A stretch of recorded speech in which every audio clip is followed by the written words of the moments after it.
Le projet associatif a été élaboré avec deux grands principes. Le principe de neutralité, ce qui fait que nous avons sollicité l'IFOP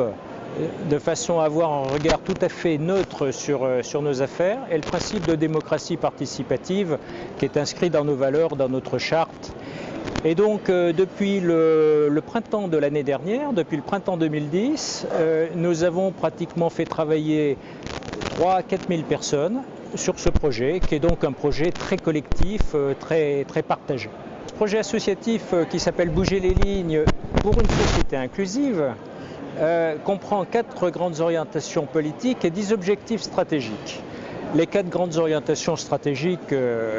politiques sur lesquelles on va se focaliser, c'est pour une société inclusive,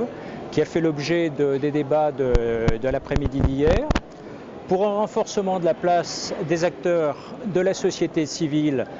dans un esprit de co-construction des politiques publiques qui nous concernent, pour une gouvernance encore plus démocratique et plus participative.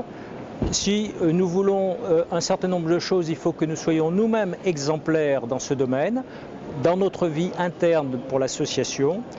Et bien évidemment, comme l'association a également un pilier très important en gestion d'établissement pour une offre de services au plus près des attentes et des besoins des personnes concernées et de leurs familles. Ce projet constitue une avancée importante. Ça n'est pas une révolution, c'est-à-dire qu'on n'a pas